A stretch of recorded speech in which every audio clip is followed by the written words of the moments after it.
குழந்தைகளை எப்படி ஒரு செம்மையான ஆரோக்கியமான ஒரு ஆரோக்கிய மனநிலையில் உள்ள மனிதர்களாக மாற்ற நாம் என்ன விஷயங்களை முன்னெடுக்க வேண்டும், அதை மற்றும் ஒரு சில விஷயங்களை சொல்லிவிட்டு செல்லலாம்னு நினைக்கிறேன். முதல் விஷயம், நம் குழந்தைகளுக்கான அடிப்படை ஒரு உணவு என்னவாக இருக்க வேண்டும்னு நமக்கு ஒரு தெளிவான புரிதல் இருக்கணும். ஒட்டுமொத்த அரசாங்கம் உலகம் முழுக்க சொல்லிட்டு இருக்கிற ரெக்கமெண்டட் டயட்ரி அலவன்ஸ், சரியான அளவில் கார்போஹைட்ரேட், சரியான அளவில் புரதம், சரியான அளவில் நார்ச்சத்து, சரியான அளவில் குட்டி குட்டி கனிம சத்துக்கள், உயிர் சத்துக்கள், இதெல்லாம் வேணும்னு தொடர்ந்து பேசிக்கொண்டே இருக்கிறோம். இதெல்லாம் பள்ளிக்கூடத்தில் பாடத்தில் படிக்கிறதோடு அதுக்கப்புறம் மறந்து போயிடும். ஆனால் நம்முடைய அன்றாட உணவுகளை நாம் அந்த குழந்தைக்கு சரியாக கொடுக்குறோமா? எத்தனை நம் பாரம்பரிய நம்முடைய கலாச்சாரத்தில் ஊறி போன பல உணவுகள் நம்மக்கிட்ட இருக்குது. அதை எல்லாத்தையும் நம்ம கொஞ்சம் கொஞ்சமாக தொலைத்துட்டு வரோம். இப்போ காலை உணவு குழந்தை அவசரமாக பள்ளிக்கூடத்துக்கு போகக்கூடிய குழந்தை, ஒரு 7 மணிக்கும் 6:30 மணிக்கும் 8 மணிக்கும் ஓடக்கூடிய குழந்தைக்கு பல நேரங்களில் காலை உணவே கிடையாது. சாப்பிட மாட்டேன், இல்லைன்னா நேரம் இல்லை, ஏதோ வகையில் ஓடுது. அதனால தான் அரசாங்கம் ஒரு எப்படியாவது காலை உணவு மூலமாக கொஞ்சம் புரதத்தையும் கொஞ்சம் சத்தையும் கொடுக்க வேண்டும் என்று காலை உணவு திட்டத்தை வலியுறுத்தி கொண்டு வந்திருக்கிறாங்க. நான் ஒரு 10 வருடம் இருக்கும்னு நினைக்கிறேன். ஒரு நாள் முந்தைய தினம் இரவில் சென்னையில் இருக்கக்கூடிய ஒரு பெரிய பிரபல பள்ளி, இந்த பள்ளியில் ஒரு விருந்தினராக நான் போய் இரவில் பேசிவிட்டு அன்றைக்கு இரவே ரயில் ஏறி இங்கே திருச்சி பக்கத்தில் பெரம்பலூர் பக்கத்தில் ஒரு அரும்பாவூருங்கிற ஒரு ஊரில் அங்கே உள்ள ஒரு அரசு பள்ளிக்கு அடுத்த நாள் நான் வருகிறேன். முந்தின நாள் அந்த பள்ளியில், சென்னையில் இருக்கக்கூடிய அந்த பிரபல பள்ளியில் பரிசு வாங்கின பிள்ளையெல்லாம் பார்த்தா அவ்வளவு வாட்ட சாட்டமாக எல்லாம் +1 +2 படிக்கிற பசங்கள்லாம் கல்லூரி படிக்கக்கூடிய மாணவர்கள் மாதிரி, அந்த பெண் குழந்தைகள்லாம் நல்லா வளர்ந்த கல்லூரி பெண்கள் மாதிரி எல்லாரும் வந்துட்டு போனாங்க. நிறைய நிகழ்ச்சிகள் நடந்தது, நடன நிகழ்ச்சி எல்லாம் நடந்துச்சு. ஆனால் அடுத்த நாள் அங்கேருந்து ஒரு 300 கிலோமீட்டர் தொலைவில் இருக்கிற இங்கே அரும்பாவூரில் உள்ள பக்கத்தில் உள்ள அரும்பாவூருக்கும் பக்கத்தில் ஒரு கிராமத்தில் உள்ள அரசு பள்ளியில் ஒரு 400-500 குழந்தைகள் படிக்கக்கூடிய பள்ளி. அந்த குழந்தைகள்லாம் வராங்க, பரிசு வாங்க வராங்க. எல்லாம் 10ஆம் வகுப்பு பரிசு, 11ஆம் வகுப்பு பரிசு, 12ல் நல்ல மதிப்பெண் வாங்கி அடுத்து பொறியியல் கல்லூரியில் விவசாய கல்லூரியில் படித்த பிள்ளைங்கள்லாம் பரிசை வாங்க வருது. நம்ம நந்தலாலா பேசும்போது சொன்னார் இல்லையா, அந்த கத்திரிப்பூ பாவாடை போட்ட, சீட்டி துணியில் தைத்த சட்டையும் பாவாடையும் போட்ட, மெலிந்த தன்னுடைய அண்ணனின் சட்டையை போட்டுக்கொண்டு கீழே ஒரு பழைய உடையை அணிந்து ஒரு 7ஆம் வகுப்பு 8ஆம் வகுப்பு படிக்கக்கூடிய ஒரு மாணவியின் தோற்றத்தை கொண்டு ஒரு கல்லூரி படிக்கக்கூடிய பெண்லாம் வராங்க வரிசையாக. அத்தனை பிள்ளைகளும் மெலிந்து ஒல்லியாக இருக்கு. நான் அவர்களுக்கெல்லாம் பரிசு கொடுத்துட்டு இருக்கும்போது என் தலைமை ஆசிரியர்கிட்ட கேட்டேன், மொத்தமாக பார்க்கும்போது எல்லோருமே ஒரு மெலிந்து இருக்கிற மாதிரி இருக்காங்களே அப்படின்னோடனே அந்த தலைமை ஆசிரியர் சொல்கிறாரு, சார் வாரத்துக்கு ஒரு நாள் நாங்கள் திங்கக்கிழமை நினைக்கிறேன், திங்கக்கிழமை காலையில் எல்லாரையும் கூடி அன்றைக்கு பேசுவோம். அன்றைக்கி கண்டிப்பாக மாணவிகளுக்கு பின்னாடிலாம் ஒரு 4-5 ஆசிரியர்களை நிப்பாட்டி வச்சுருப்போம். ஒவ்வொரு திங்கக்கிழமை காலையிலையும் யாராவது 4 குழந்தைங்க மயங்கி விழுந்துருவாங்க, சோர்ந்து விழுந்துருவாங்க. அரை மணி நேரம் நிற்க முடியாமல் விழக்கூடிய குழந்தைகள் ஏராளமாக இந்த பள்ளியிலே இருக்குது. அப்படின்னா என்ன காரணம் என்று கேட்டால், அங்கே வரக்கூடிய குழந்தைகளில் பெரும்பாலான குழந்தைகளுடைய அப்பா அம்மா காலை 6 மணிக்கு விவசாய தொழிலுக்காக காலையில் அவங்கள அந்த சாலையில் இருக்கக்கூடிய வண்டி லாரியில் ஏற்றிட்டு போயிடுவாங்களாம். 6 மணிக்கு ஏற்றிட்டு போனதுக்கப்புறம் அதில் இருக்கக்கூடிய 2 குழந்தை இருக்குது அப்படின்னா, பெரிய குழந்தை தன் தம்பி பாப்பாவை கூட்டிக் கொண்டு அந்த பள்ளிக்கு போகும். அந்த சின்ன குழந்தைக்கு கொடுக்கக்கூடிய அங்கன்வாடியில் கொடுக்கக்கூடிய சத்துருடைய அந்த ஆயாமா, நீயும் வச்சுக்கோ, நீயும் சாப்பிடல, நீ ஒரு உருண்டை கொடுத்துக்கோன்னு அவர்கள் கொடுக்கக்கூடிய அந்த 2 உருண்டை தான் அந்த குழந்தைக்கான காலை சாப்பாடு அப்படின்னு அந்த ஆசிரியர் எனக்கு சொன்னார். அடுத்த நாள் அந்த சமயம் நான் ஆனந்த விகடனில் எழுதி கொண்டிருந்தேன், இந்த அரசாங்கம் எல்லாம் மதிய உணவு திட்டம்னு கொடுக்குதே, காலை உணவு திட்டம்னு ஒன்று வரக்கூடாதா?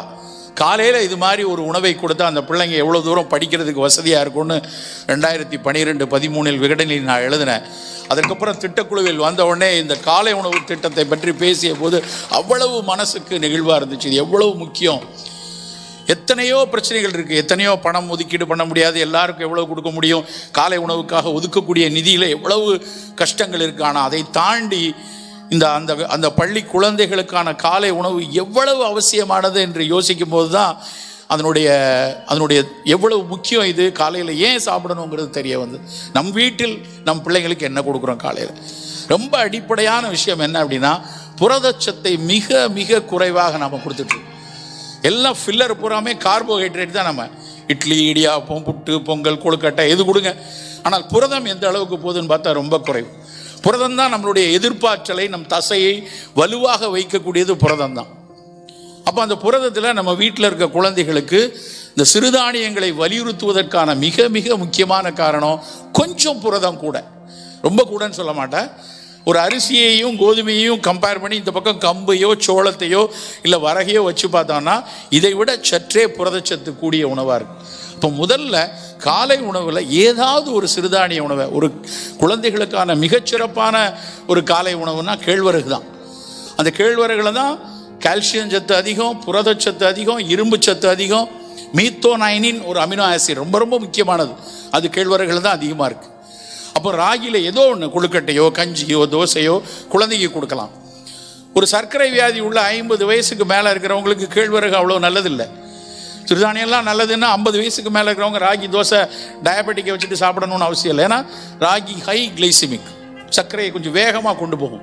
சர்க்கரையை வேகமாக ஏற்றி அதே சமயத்தில் கூடுதல் ஆற்றலும் கொடுக்கக்கூடியது குழந்தைக்கு தேவை. அவர்களுக்கு நம்ம கண்டிப்பாக இந்த புரதச்சத்து உள்ள விஷயங்களை கொடுக்கணும். இல்லைன்னா 2 முட்டை, ஒரு ஆம்லெட்டு, இல்லைன்னா அந்த சுண்டல், முந்தின நாள் ஊற வைத்த ஒரு கொண்டக்கடலையோ ஏதோ ஒன்று. நான் முட்டை சாப்பிட மாட்டேன், பன்னீர், ஏதோ ஒரு புரதச்சத்துள்ள உணவை கண்டிப்பாக காலையில் நம்ம கொடுத்து கொண்டே இருக்கணும். கோவிட் முதலான நோய்கள் வரும்போதெல்லாம் அரசாங்கம் திரும்ப திரும்ப ஒரு வார்த்தையை சொல்லிகிட்டே இருந்தது, வல்னரபிள் குரூப் அண்ட் கோமார்பிலிட்டி இருக்கிறவங்க இவர்கள் கொஞ்சம் எச்சரிக்கையாக இருக்கணும். வல்னரபிள்லாம் யார்? குழந்தைகளில், கர்ப்பிணி பெண்கள், இவங்கெல்லாம் வல்னரபிள் குரூப். இன்னொன்று கோமார்பிலிட்டி, சர்க்கரை இருக்குது, ரத்த கொதிப்பு இருக்குது, இவங்க கவனமாக இருக்கணும். இந்த 2 குரூப்புக்கும், கோமார்பிலிட்டி குரூப்பாக இருந்தாலும் சரி, வல்னரபிள் குரூப்பாக இருந்தாலும் சரி, நம்ம உணவில் புரதம் மிக அதிக அளவில் எடுத்துக்கொள்ளணும். காலையில் அப்படின்னாலே ஒரு 50 வயசில் இருக்கிற எல்லாரும் காலை உணவுன்னு நம்ம என்ன நினைக்கிறோம்? இட்லி, தோசை, புட்டு, பொங்கல், இல்லைன்னா கூட வடை, மசால் தோசை, பூரி, இப்படி தான் பல பேர் நினைக்கிறோம். ஏன்னா அப்படியே நம்ம பழகிட்டோம். அது நல்ல உணவு தான், இதில் எல்லாம் நிறைய நல்ல உணவு இருக்குது. ஆனால் 50 வயதுக்கு மேலே இருந்தால் இதை மட்டும் சாப்பிடக்கூடாது. காலையில் சாப்பிடணும்னா நல்ல சுண்டல், ஒரு கப்பு நிறைய சுண்டல், நல்ல காய்கறிகளை போட்டு அரைச்ச ஒரு சூப்பு, இல்லைன்னா வெறும் காய்கறி துண்டு, கூடவே 2 முட்டை, இல்லை முட்டை சாப்பிட மாட்டோம் பன்னீர், இப்படி சாப்பிடணும். கொஞ்சம் பாதாம் பருப்பு இல்லை நிலக்கடலை, இதை காலை உணவாக நம்ம எடுத்துக்கலாம். நான் ஒரு கூட்டத்தில் இப்படி பேசி முடித்தோடனே அவர் தெரிஞ்சு கேட்குறாரு, சரி சார் இதெல்லாம் பிஃபோர் ஃபுட்டா ஆஃப்டர் ஃபுட்டா அப்படின்னு கேட்குறாரு. ஏன்னா அவங்க எல்லாருக்குமே இதெல்லாம் சுண்டலோ இதெல்லாம் முன்னாடி சாப்பிடணும், அதுக்கப்புறம் 4 இட்லி சாம்பார் ஊட்டி சாப்பிடணும் அப்படியே பழகிருக்காங்க. அப்படி இல்லை, இதுதான் பிரேக்ஃபாஸ்ட்டு, இதை தான் காலை உணவாக எடுத்துக்கொள்ளணும். சர்க்கரை வரக்கூடாது, கட்டுப்பாடில் வைத்திருக்கணும் அப்படின்னா இப்படி காலை உணவை மாற்றணும். நம் குழந்தைகளை பொறுத்த வரைக்கும் இன்னும் கூடுதலாக புரதம் இன்னைக்கு காலையில் சாப்பிட்டாங்களா, அதை தாண்டிய ரொம்ப ரொம்ப முக்கியமான விஷயம், காலையில் கண்டிப்பாக ஒரு வாழைப்பழம். தொடர்ந்து ஆய்வுகள் சொல்லிட்டே வருது, குழந்தைகளில் வாழைப்பழம் கொடுக்கக்கூடிய ஆற்றலை வேறு எதுவும் கொடுக்க முடியாது. சர்க்கரை நோயாளிகளுக்கு வாழைப்பழம் வேண்டாம், ஆனால் வளரக்கூடிய குழந்தைகளுக்கு வாழைப்பழம் மிக மிக அவசியம்.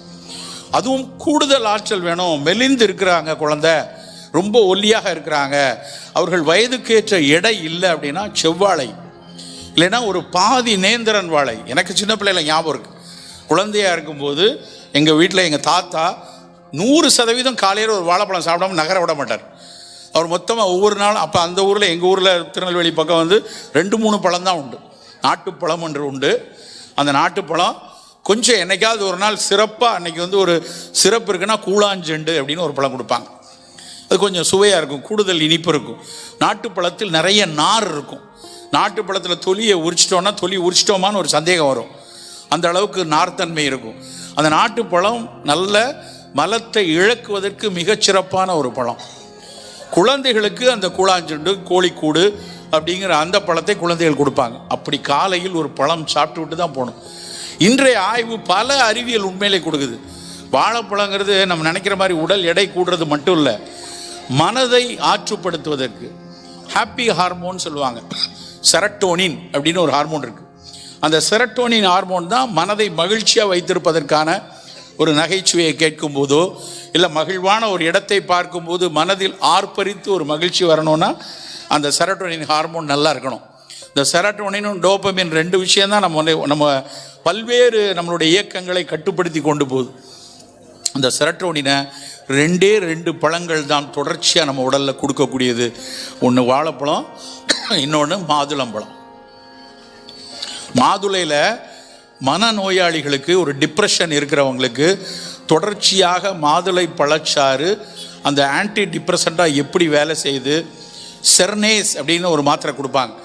ஒரு ஊக்கமாக ஒரு மனமகிழ்ச்சியை கொடுக்கணும், தற்கொலை எண்ணங்களை தவிர்க்கணும்.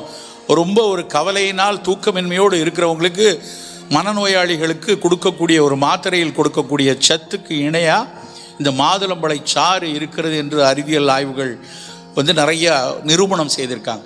அப்போ நம்ம குழந்தைக்கு ஒரு தினம் ஒரு வாழைப்பழம் கொடுத்தா அது ஒரு ஊக்கமாக இருக்கும். ஒரு நடுத்தர வயதில் இருக்கவங்களுக்கு நமக்கு ஒரு சின்ன சோர்வு வருது. நம்ம பெரிய மனநோயால் ஒரு டிப்ரெஷனோ ஒரு பைப்பாலோரெல்லாம் போக வேண்டாம். ஒரு சின்ன சோர்வு இருக்குது, ஒரு களைப்பு இருக்குது, ஒரு உற்சாகம் இல்லை. வெறுமன மாதுளம்பழச்சாறு சாப்பிட்லாம். வாரத்துக்கு 1 நாள் 2 நாள் அந்த மாதுளம்பழச்சாறு கொடுக்கலாம். அது மட்டும் இல்லை, மாதுளம்பழத்தில் இன்னொரு முக்கியமான விஷயம் என்னென்னா, அந்த மாதுளம்பழத்தினுடைய சிவந்த நிறம், அந்த சிவப்பு இருக்கு இல்லையா, அந்த சிவப்பு நிறம் என்னது? இன்றைக்கி பாண்டிச்சேரியில் அரெஸ்ட் பண்ணியிருக்காங்க. FSSI ஒரு விஷயத்தை கண்டுபிடிக்கிறாங்க. அந்த பஞ்சு மிட்டாய் சிவப்பாக இருக்கு இல்லையா, அந்த பஞ்சு மிட்டாய் சிவப்பில் கலப்படம் மிகுந்த புற்றுநோயை கொடுக்கக்கூடிய ரசாயனங்களை தெளித்து சிவப்பு கலர் ஆகியிருக்காங்கன்னு பாண்டிச்சேரியில் பிடிச்சிருக்காங்க. அந்த சிவப்பு நிறத்தை செயற்கையாக ஒரு அலூரா ரெட் அப்படின்னு ஒரு கெமிக்கலை போட்டு சிவப்பாக்கி வித்துக்கிட்டு இருக்கான். நம்மெல்லாம் பஞ்சு மிட்டாய்னு சாப்பிட்றோம். அதில் கெமிக்கல் இருக்குன்னு கண்டுபிடிச்சி இப்போ பிடிச்சிருக்காங்க உணவு பாதுகாப்பாளர். அதில் ஒரு ஸ்பெஷல் டீம்லாம் வச்சு பார்த்தா அதை உற்பத்தி செய்யக்கூடியவங்க கேரளாவில் இருக்காங்க, அங்கே இருக்காங்கன்னு பல கதை வந்துக்கிட்டே இருக்குது. அப்படி ஒரு இருக்கக்கூடிய அந்த சிவப்பு நிறம் எங்கே புற்றுநோயை வர வைக்கக்கூடிய ரசாயன பஞ்சு மிட்டாய் சிவப்பு நிறம். அது மாதுளம்பழத்தில் இருக்கக்கூடிய சிவப்பு நிறத்துக்கு பேர் லைகோபீன். அந்த லைகோபீன்கிற சிவப்பு நிறம் புற்றுநோயை எதிர்க்கக்கூடியது. ஆண்களுக்கு 50 வயசுக்கு மேலே வரக்கூடிய ப்ராஸ்டேட் என்லார்ஜ்மெண்ட் அது வெகு சிலருக்கு, ஒரு 0.01% இருக்கிறவங்களுக்கு அந்த ப்ராஸ்டேட் புற்றாக மாறிவிடும். முன்னாடிலாம் அது அதிகம் வந்ததில்லை. மேற்கத்தியவர்களுக்கு தான் ப்ராஸ்டேட் என்லார்ஜ்மெண்ட்டு கேன்சர் ப்ராஸ்டேட்டாக வரும்னு படிச்சுட்டு இருந்தோம். இப்போ நம்ம ஊர்லேயே முதுமை அதிகரிக்கிறதுனால பல முதியவர்களுக்கு 20 வருஷம் 30 வருஷம் பினைன் ப்ராஸ்டேட்டாக இருந்த வீக்கம் இன்றைக்கு அது ஒரு கேன்சர் ப்ராஸ்டேட்டாக வருது அப்படின்னு கண்டுபிடிச்சிருக்காங்க. அந்த கேன்சர் ப்ராஸ்டேட்டை தடுக்கக்கூடிய ஆற்றல், பினைன் ப்ராஸ்டேட் கேன்சராக மாறாமல் தடுக்கக்கூடிய ஆற்றல் மாதுளம்பழத்தில் உள்ள சிவந்த சிவப்பு நிறம் கொடுக்கக்கூடிய லைகோபீனில் இருக்குது நண்பர்களே. அதை தாண்டி சிவப்பு கொய்யாப்பழத்தில் இருக்குது. எங்கெல்லாம் பழங்களில் சிவந்த நிறம் இருக்கிறதோ அங்கெல்லாம் அந்த லைகோபீன் இருக்குது. தக்காளி பழத்தினுடைய தொலி, மேலே இருக்கிற தொலி இருக்கு இல்லையா, அந்த ரசத்துக்கு போடும்போது நம்மெல்லாம் தக்காளி பழம் வெந்துருச்சுன்னா அந்த தொலியை தூக்கி தூர போட்டுறோம். தயவுசெய்து நம்ம போடாதீங்க. தொலியை 2 தொலியை சவைச்சு சாப்பிடுங்க. அந்த தொலியில் இருக்கக்கூடியது லைகோபீன் தான். சிவப்பு கொய்யாவில் இருக்கிறது லைகோபீன் தான். மாதுளையில் இருக்கக்கூடியது லைகோபீன் தான். நம் குழந்தைகளுக்கு இந்த பழங்களை நாம் கற்றுக் கொடுத்து கொண்டே இருக்கணும். மிகச்சிறந்த கனிகள் நம்ம வீட்டை சுற்றியே இருக்குது. ஆனால் நம்ம என்ன நினச்சிட்டு இருக்கோம்னா, கிவி வாங்கி சாப்பிடவா, அது நியூசிலாந்துலேருந்து வரணும், ஒரு பழம் 60 ரூபா அப்படின்னு வாங்கி அதை வாங்கி கிவி ஜூஸ் இருக்குது சார், லிச்சி ஜூஸ் இருக்குது சார்னு விற்கிறான். ஏன் நம்ம ஊரில் இல்லாத பழமா? நம்ம ஊரில் இருக்கிற பழங்களுக்குனுடைய தன்மை எவ்வளவு சிறப்பானது. நம்ம ஊர் எலுமிச்சம்பழமும் நம்ம ஊர் நெல்லிக்காயும் நம்ம ஊரில் இருக்கக்கூடிய வாழைப்பழத்துக்கு இணையானது ஒன்றும் இல்லை அதெல்லாம். ஆனால் நம்ம அவற்றையெல்லாம் பழக்காமல் நம்ம வீட்டு பிள்ளைங்க வெளிநாட்டு பழத்துக்குள்ளே போயிருக்கு. நல்லா ஞாபகம் இருக்குது. ஒரு 10-15 வருஷம் இருக்கும். ஒரு நாள் ரயிலில் போகும்போது ஒருத்தர் பழம் வாங்கி வச்சுருக்கார். நானும் உட்காந்துருக்கேன், எதிர்த்தாப்பில் நான் உட்காந்துருக்கேன். அவர் ஒரு கையில் ஒரு கவரில் பழம் வச்சுருக்கார். அந்த பழத்தை எடுத்து வச்சு அவர் ட்ரெயினில் யாரோ வந்தோடனே எடுத்து வாங்கி கொடுத்துருக்காங்க. வண்டி விழுப்புரம் கிட்ட தாண்டும் போது அவர் அந்த பழத்தை எடுக்கிறார். என்கிட்ட சார் சாப்பிட்றீங்களா அப்படின்னாரு. இல்லை நான் நாகரிகிறது, இல்லை நீங்கள் சாப்பிடுங்க, நான் இப்போ தான் சாப்பிட்டேன் வேண்டாங்கிற. உள்ளே இருந்து அப்படி கிவி பழத்தை ஒன்று எடுத்தார். இப்படி பார்த்தார். பார்த்துட்டு தம்பி தெரியுமா உங்களுக்கு அப்படின்னாரு. அதான் கிவி பழங்க அப்படின்னு. இது எப்படி சாப்பிடணும், எப்படி சாப்பிடணும்னு கூட தெரியல, ஆனால் வாங்கி வச்சுருக்காரு. நான் கேட்டேன், சார் எப்படி சாப்பிடணும்னு தெரியலங்கிறீங்களே, எப்படி வாங்கினீங்க அப்படின்னா, சார் நியூசிலாந்துலேருந்து வருதுன்னு சொன்னாங்க சார், கிலோ 60 ரூபான்னு போடுறது, ஒரு பழம் 60 ரூபான்னு போட்டுருதான் சார், அதனால் நான் வாங்கிட்டேன். வெளிநாட்டு பழம், வெளியூர்லேருந்து வந்த பழம்னா என்ன வேணாலும் வாங்கிடுவாங்க. ஆனால் நம்ம ஊர் பழங்களை எடுக்கிறதுக்கு ஒரு மனத்தடை. நம்ம ஊரில் திண்டுக்கல் திராட்சை குழந்தைகளுக்கு ரொம்ப ரொம்ப முக்கியமானது. சளி இருக்கும்போது, இல்லைன்னா ரொம்ப இறைப்பு இருக்கும்போது வேண்டாம். மற்ற நேரங்களில் நம்ம ஊர் பன்னீர் திராட்சை, அது விதையோடு இருக்கும், அதுதான் சிறப்பு. ஆனால் போய் அவன்கிட்ட போய் பிளாக் சீட்லெஸ் கிரேப்ஸ் இருக்கா, 150 ரூபாய்க்கு அது வாங்குகிறோம், ஹைப்ரிட் வெரைட்டி. ஆனால் வெளிநாட்டுக்காரன் என்ன பண்ணுறான் தெரியுமா, அந்த பன்னீர் திராட்சையினுடைய தொலி, அதனுடைய விதை இரண்டிலிருந்தும் ரிசர்வெட்டால் அப்படின்னு ஒரு கெமிக்கலை பிரித்து எடுத்து புற்றுநோயை தடுக்கக்கூடிய மருந்தாக வித்துட்ருக்கான். ஆனால் நம்ம என்ன சொல்லி கொடுத்துருக்கோம் சின்ன பிள்ளையில, விதையுள்ள திராட்சையை தின்றாதடா, உள்ள செடி வளர்ந்துடும். நான்லாம் சின்ன பிள்ளையில கேட்டிருக்கேன், எங்கள் வீட்டில் விதையோடு சாப்பிட்ற துப்பிடு, ஏன் சாப்பிட்டா என்ன ஆக போகுது யோசிச்சதில்லை. ஆனால் நம்ம அதை பன்னீர் திராட்சையை ரொம்ப கீழே வச்சுருக்கோம். வெறும் அது இன்றைக்கும் அது விலை 50 ரூபா 60 ரூபா தான். ஆனால் 200 ரூபாய்க்கு சீட்லெஸ் கிரேப்ஸ் எடுக்கும். நம் குழந்தைகளுக்கு நம் ஊர் பழங்கள் எல்லாவற்றையும் கண்டிப்பாக கொடுத்து பழக்கம். புலால் உணவுகளில் நம்ம ஊரில் ஒரு மிகச்சிறப்பான ஒரு கோழி, நிறைய பேருக்கு தெரியாது, கடக்நாத் கோழிம்பாங்க. காங்கேயம் பகுதியில் இருக்கக்கூடிய அந்த கருப்பு கோழி, அந்த கோழி வெளியே மட்டும் கருப்பாக இருக்காது, உள்ள அதனுடைய சதை பகுதியும் ஒரு கொஞ்சம் கரிஞ்சி ஒப்பாக இருக்கும். கால் ஷூ போட்ட மாதிரி இருக்கும். சித்த மருத்துவ கல்லூரியில் நாங்கள் படிக்கும்போது கோழியில் அந்த காலில் ஷூ மாதிரி போட்டிருக்கிற அந்த கருப்பு இன கோழிகளை பற்றி மிகச்சிறப்பாக படிப்போம். ஏதாவது ஒரு நோயில், இப்போ நம்மளுடைய முதுகு தண்டுவடத்தினுடைய எலும்புகளுக்கு இடையில நரம்பு கொஞ்சம் அப்படி அழுத்தப்பட்டுச்சோ, இல்லைன்னா அந்த நரம்புகளின் உரையில் ஏதாவது நோய் வந்துருச்சுன்னு வைங்க, டீமைலினேட்டிங் டிசீஸுமாங்க. மைலின் அப்படின்னா நரம்புக்கு மேலே இருக்கிற உரை, அந்த உரை ஏதாவது ஒரு காரணத்தினால தொய்வட்டு, இல்லை இது அழுத்துறதுனால ஒரு தொய்வு கீழே போகக்கூடிய சதை பகுதிக்கு சரியான சத்து கிடைக்கலன்னா கால் சூம்பி போயிடும். கால் சூம்புறதோ கை சூம்பி இருந்ததுன்னா முதல் சிகிச்சை என்ன அப்படின்னா, இந்த கருப்பு கோழியினுடைய ரசம், கொக்குடாதி சூரணம் என்றே கேரள பகுதியில், அந்த திருவாங்கூர் பகுதிகளில் வர்ம மருத்துவர்கள்னு சொல்லுவாங்க. நாகர்கோவில் பகுதியில் அவங்க வர்மம் கொடுத்துட்டு அந்த கோக்குடாதி பொடியை கொடுப்பாங்க.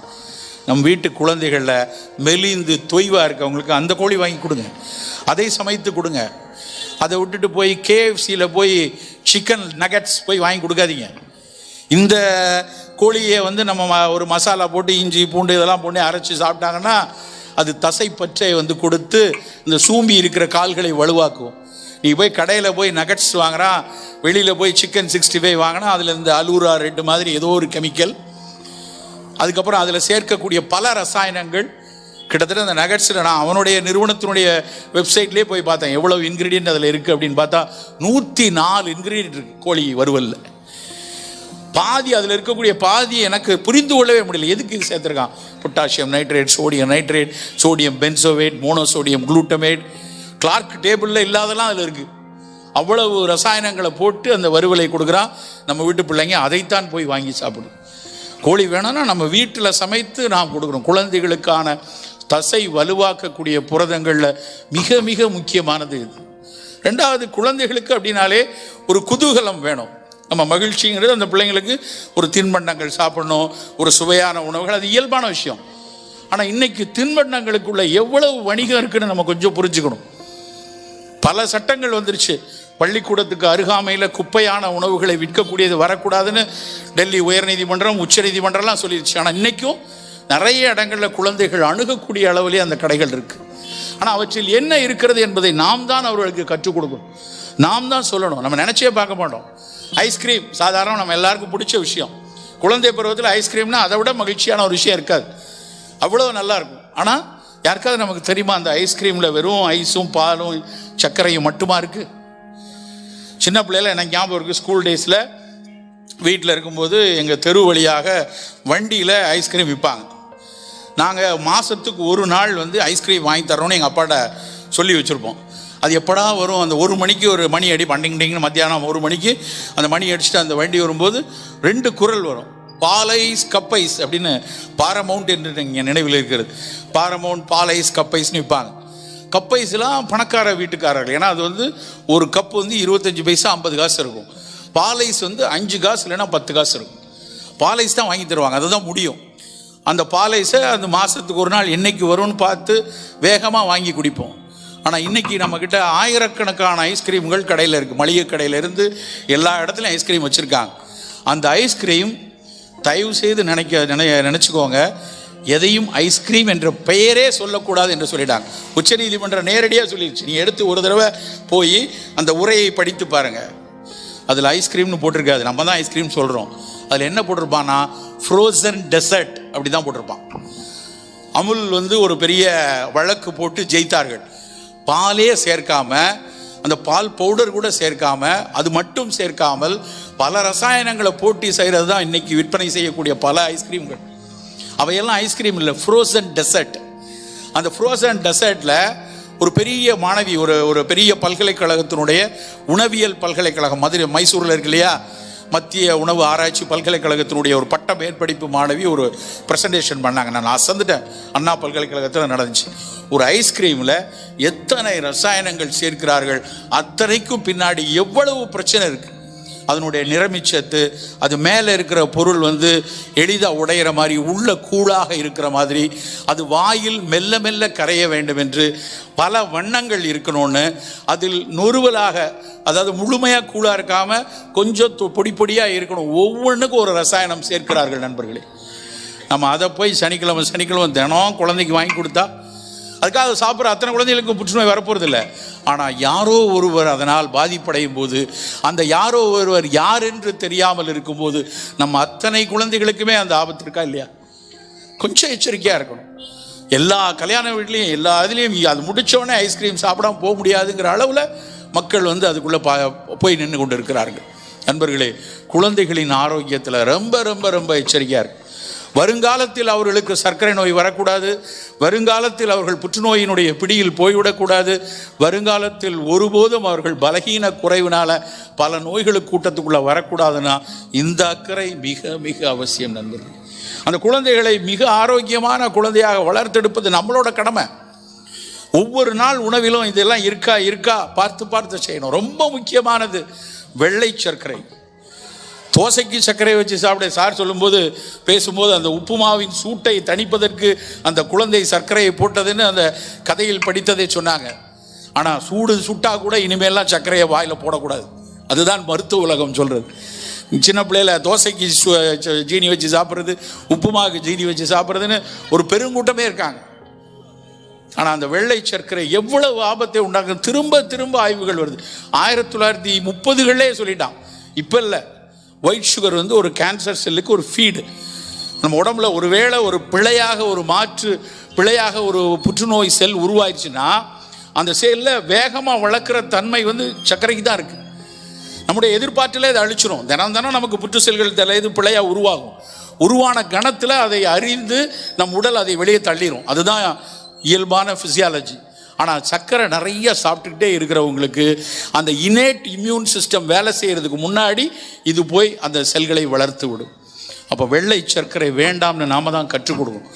சின்ன பிள்ளைகளுக்கு எப்போ வேணாலும் நம்ம வந்து சொல்கிறது என்ன, ஒரு கப் பாலாவது குடிச்சிட்டு போ, ஸ்கூலுக்கு நான் போகுது லேட் ஆகுது, ஒரு கப் பாலாவது குடிச்சிட்டு போ. இனிமேல் கொஞ்சம் யோசிக்கணும். பாலாவது குடிச்சிட்டு போன்னு சொல்ல வேண்டாம். பால் மிக அவசியமான ஒரு ஃபங்க்ஷனல் ஃபுட், அதில் மாற்றுக்கிறதே இல்லை. ஆனால் யாருக்கு அவசியமோ அந்த குழந்தை தான் கொடுக்கணும். குழந்தைனால இவ்வளோ தடி இருக்குது. சின்ன பிள்ளையிலே குட்டி குண்டர்கள் இன்றைக்கி ரொம்ப அதிகம். சைல்டுஹுட் ஒபிசிட்டியை பற்றி தொடர்ந்து பேசி கொண்டிருக்கிறாங்க. எந்த குழந்தை இளம் வயதில் குண்டாக இருக்காங்களோ யோசிக்காமல் அவர்கள் எடையை குறைப்பதற்கு அத்தனை முயற்சியும் தாய்மார்கள் எடுத்தாகணும். ஏன்னா நம்ம வந்து அந்த நேரத்தில் சொல்லதுக்கு கூட தயக்கம். யாராவது குண்டாக இருக்குன்னு சொன்னால் கண்ணு போடாத, கண்ணு போடணும், இல்லைன்னா அந்த குழந்தைக்கு ஏதாவது பிரச்சனை ஆயிரும். குழந்தையில் இயல்பை விட எடை கூட இருக்கிற குழந்தைக்கு பாலும் தெளித்தேனும் வேண்டாம். நம்ம பாலும் தெளித்தேனும் பாகும் பருப்பும் பிள்ளையாரோட நிறுத்திப்போம். நம்ம வீட்டு பிள்ளையார்களுக்கு கொடுக்கூடாது. அப்படி கொடுத்தோம் அப்படின்னா நிச்சயமாக அது பிற்காலத்தில் சர்க்கரை நோயை கொண்டு வந்துடும். அந்த குழந்தை 20 வயசு ஆகும்போது சர்க்கரைக்குள்ளே போயிடுவான். அது பெண் குழந்தையாக இருந்தால் 13-14 வயசில் பாலிசிஸ்டிக் ஒவேரியன் டிசீஸ் அப்படின்னு சொல்லக்கூடிய சினைப்பை நீர்க்கட்டி அந்த பெண் குழந்தை குண்டான குழந்தைக்கு வருவதற்கான வாய்ப்பு ரொம்ப அதிகம். ஏன்னா அந்த ரெண்டுக்குமே, ஒரு சர்க்கரை வியாதி வர்றதுக்கும் இந்த பிசிஓடின்னு சொல்லக்கூடிய சினைப்பை நீர்க்கட்டி ரெண்டு வர்றதுக்கு அடிப்படையான காரணம் இன்சுலின் ரெசிஸ்டன்ஸ். ஒழுங்காக தான் கணையம் சுரக்கும், கணையத்திலேருந்து ஒழுங்காக தான் இன்சுலின் வரும். ஆனால் அந்த சுரக்கிற இன்சுலின் ஈரலோட நொதிகளோடு சேர்ந்து சர்க்கரையை செல்லுக்குள்ளே தள்ளணும். எனர்ஜியாக அங்கே தான் வெடிக்கும், எனர்ஜியாக வரணும். ஆனால் அது செய்யாது. அந்த சர்க்கரையை செல்லுக்குள்ளே தள்ளுற குளுக்கோஸ் செல்லுலார் அப்டேக் அப்படின்னு ஆங்கிலத்தில் எழுதுகிறான். அந்த செல்லுலார் அப்டேக் வராமல் நடத்துறதுக்கு காரணம் அந்த வெள்ளை சர்க்கரையும் அது உண்டாக்கிய இன்சுலின் ரெசிஸ்டன்ஸும் தான். அப்போ குழந்தை பருவத்தில் ரொம்ப கவனமாக வெள்ளை சர்க்கரை தவிர்க்கணும். சிறு வயதிலிருந்தே நல்லா இனிப்புன்னு வேணால் நல்ல ஒரு பனை வெல்லமோ நாட்டு வெல்லமோ கொடுத்து பழக்குவோம், தப்பு இல்லை. எதுக்கா ரெண்டும் ஒன்று தானே சார்? நாட்டு வெல்லத்தில் தான் குளுக்கோஸ் இருக்குது, ஆனால் அது ரெடிலி அவைலபிள் கிடையாது. வாயில் போட்ட மாத்திரத்தில் 100% சர்க்கரை ரத்தத்தில் போகிற அளவுக்கு ஸ்பீடாக போகாது. பனை வெல்லத்துலேயும் கிளைசமிக் லோடு அதிகம்தான், அதுலேயும் குளுக்கோஸ் இருக்குது. ஆனால் அது மட்டும் இல்லை, அதோட 237 புதிய விஷயங்கள் அதில் இருக்குது. பல கனிமங்கள் இருக்குது, பல நொதிகள் இருக்குது, தேனீக்கள் சேமித்து வச்ச விஷயங்கள் தேனில் நிறையா இருக்குது. இவையெல்லாம் சேர்ந்து கொடுக்குற இனிப்பும் ஆலையில் தனி குளுக்கோஸ் மாலிகுலாக கொடுக்கக்கூடிய விஷயத்துக்கு ஏகப்பட்ட வேறுபாடு இருக்குது. நல்ல இனிப்பு ஒரு சர்க்கரை நோயாளியாக இருந்தால் எதுவுமே வேண்டாம். இல்லை சார், எனக்கு இன்சுலின் போட்டுக்கிட்டு இருக்கேன், நான் ரெகுலராக காலையில் ஒரு சிடாகிப்டின் எடுத்துக்கிறேன், ராத்திரி ஒரு கிளைபேட் எடுத்துக்கிறேன், நான் கொஞ்சம் தினம் ஒரு சின்ன துண்டு மைசூர் பாகு சாப்பிட்னா அது தப்பு. அவர்களுக்கு எந்த இனிப்பு வேண்டாம், பனங்கருப்பட்டியோ எதுவும் வேண்டாம். ஆனால் குழந்தைகளை பொறுத்த வரைக்கும் இனிப்பு வேணும். அந்த இனிப்பை நல்ல பழங்களில் இருந்தும் பனங்கருப்பட்டியிலிருந்தும் கொடுக்கணும். அதை தாண்டி குழந்தைகளுக்கு ரொம்ப முக்கியமான விஷயம், 6 சுவையில் உள்ள உணவும் பேலன்ஸாக போகுதான்னு பார்த்துக்கிட்டே இருக்கணும். இந்த சுவைங்கிறது வாய் மட்டும் அறிகிற விஷயம் இல்லை. இனிப்புனா வாய் மட்டும் அறிகிறது இல்லை, இனிப்பு தசையை வளர்க்கும். சித்த மருத்துவம், ஆயுர்வேதம், உலகத்தினுடைய அத்தனை பாரம்பரிய மருத்துவமும் இனிப்பு தசையை வளர்ப்பதாகத்தான் அறிந்திருக்கிறாங்க. இனிப்பு வேணும் கொஞ்சமாக, அது பழங்கள்ல இருந்து இந்த மாதிரியான தேன் மாதிரியான இயல்பாக இயற்கையில் கிடைக்கக்கூடிய இனிப்பு கொடுப்போம். ஆனால் நம்ம வீட்டில் குழந்தைகள் எடுத்து பார்த்தீங்கன்னா 3 டேஸ்ட்டு தான் எல்லா குழந்தையும் சாப்பிடும். என்னதுன்னா இனிப்பு, உப்பு, புளிப்பு, காரம், 4. சில குழந்தைங்க புளிப்பும் காரமும் அதிகமாக விரும்பி சாப்பிடும், சில குழந்தைங்க இனிப்பு மட்டும் தான் சாப்பிடும். புளிப்பு காரம் சாப்பிட்டாலும் சரி, இனிப்பு சாப்பிட்டாலும் சரி, உப்பு சேர்ந்தே தான் இருக்கும். அதில் நம்ம நினைக்கிறோம் இனிப்பு சாப்பிட்றது எப்படி சார் உப்பு சேரும்னு. எல்லா இனிப்பு பண்டங்கள்லையும் அந்த சுவையை தூண்டுவதற்காக அவர்கள் உப்பை சேர்த்து தான் போடுவாங்க. நல்லா கவனித்து பார்த்தா சமையல் தெரிந்தவர்களுக்கு அது புரியும். இந்த 4 டேஸ்ட், இனிப்பு, புளிப்பு, காரம், உப்பு, இந்த 4 தான் கொடுக்குறோம். மறக்கிற 2 டேஸ்ட் என்ன தெரியுமா? கசப்பும் துவர்ப்பும். ஆனால் எந்த உணவுகள் கசப்பாகவும் துவர்ப்பாகவும் இருக்கோ அது பூரா மருத்துவ குறிப்பு உள்ளது, அது பூரா மருத்துவ குணங்கள் ஏராளமாக உள்ளது. ஆனால் நம்ம குழந்தைகளுக்கு பிடிக்காத விஷயமா அதை ஆக்கிட்டோம். அவனுக்கு கசப்பெல்லாம் பிடிக்காதுங்க, பாகக்காய் வச்சு அவனுக்கு மட்டும் தனியாக உருளைக்கிழங்கு கொஞ்சோல பொரிச்சு கொடுத்துருவோம், அப்படி நம்ம வீட்டில் செய்கிறாங்க. ஆனால் குழந்தைகளுக்கு வாரத்துக்கு 2 நாள் 3 நாளாவது கசப்பும் துவர்ப்பும் நம்ம கொடுக்கணும். கசப்பு எதில்? பாவக்காய், கருவேப்பிலை, வெந்தயம், ஏதாவது ஒன்று, சுண்டக்காய், ஏதாவது ஒன்று நம்ம சேர்த்து கொண்டே இருக்கணும்.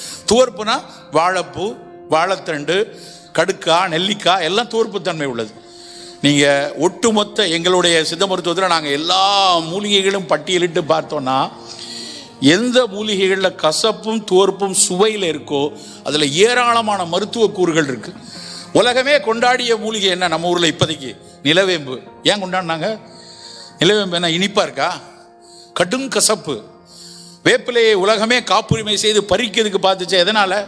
வேப்பிலையுடைய கசப்பு. பஞ்ச திக்தம் அப்படிம்பாங்க ஆயுர்வேதத்தில். சித்த மருத்துவத்தில் 50 கசப்புமா, 5 கசப்பு. அதான் இருக்கிற பல மூலிகைகளில் நோய்களை குணப்படுத்துவதற்கு சங்கடங்கள் வரும்போதெல்லாம் நாங்கள் அந்த 5 கசப்புகளை கொடுப்போம். வேம்பு, நிலவேம்பு, கறிவேம்பு, சிவனார் வேம்பு, சர்க்கரை வேம்பு. இந்த 5 சேர்ந்தது தான் 5 கசப்பு. அவன் பஞ்ச திக்த கிருதம்னு ஆயுர்வேதத்தில் கொடுப்பான். சித்த மருத்துவத்தில் இந்த 5 கசப்பு தான். ஒவ்வொன்றும் மருத்துவத்தில் உச்ச நிலையில் வேலை செய்யக்கூடியது. மூலக்கூறுகளாக பிரித்து அதில் என்ன ஆல்கலாய்டு இருக்குது, என்ன ஃப்ளாவனாய்டு இருக்குது, என்ன ஃபீனாலிக் காம்பவுண்ட் இருக்குது, என்ன டேனின் இருக்குதுன்னு பிரித்து பார்த்தா எதெல்லாம் கசப்பு சுவை இருக்கோ, எதெல்லாம் துவர்ப்பு சுவை இருக்கோ அது முழுக்க மருத்துவ குணம் உடையது.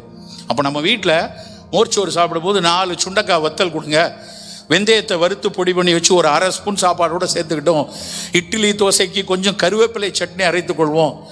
அப்படி உணவில் கசப்பும் துவர்ப்பையும் நம்ம சேர்த்து கொடுக்கணும்.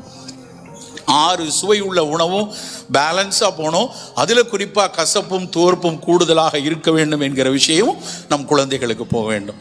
நண்பர்களே, நம்மளுடைய குழந்தைகள் தான் இந்த நாட்டினுடைய எதிர்காலத்தை நிர்ணயிக்கக்கூடியவங்க. உறுதியாக நான் சொல்ல விரும்புவது, அந்த குழந்தைகளை ஆரோக்கியமான குழந்தைகளாக வளர்க்க வேண்டும். மிக மிக முக்கியமாக உடல் மட்டுமல்ல, உள்ளம் ஆரோக்கியமாக இருக்கும்படி வளர்க்கணும். பெரிய அளவில் மனநோயாளிகள், மனநோய் உள்ள குழந்தைகள் 11ஆம் வகுப்பு 12ஆம் வகுப்பு படிக்கிற குழந்தைகளைத்தான் பல மருத்துவர்களும் பார்த்து கொண்டிருக்கிறார். நான் பார்க்கக்கூடிய என் மருத்துவமனையில் நான் புள்ளிவிவரம் எடுத்து பார்த்தா யார் உளவியல் நோயில் வராங்கன்னு பார்த்தா 16லேருந்து ஆரம்பித்து 21 வயசு தான் அதிகமாக இருக்குது. Depression sir I'm taking anti depression tablet ரொம்ப சாதாரணமாக சொல்லக்கூடிய அளவில் வந்துருச்சு. எப்படி இந்த உளவியல் சிக்கல் வந்ததுன்னு பார்த்தா கதை சொல்வதை கேட்காத குழந்தைகள், வாழ்வியலை புரிந்து கொள்ளாத குழந்தைகள், உலகத்தின் தட்டையான பகுதியில் உலகத்தின் பக்கவாட்டில் சமூகத்தை புரிந்து கொள்வதற்கு நேரம் இல்லாத அளவுக்கு வளர்த்த குழந்தைகள் தான் அப்படி மாட்டுறாங்க. ஜெயிக்கணும், மார்க் வாங்கணும், நீட்டுக்கு போகணும், ஜேஇக்கு போகணும், இப்படியே படிக்கிற குழந்தைகளில் பல குழந்தைகள் இந்த சிக்கலில் வருது. ஐஐடியில் தற்கொலை நிகழ்து. ஏன்?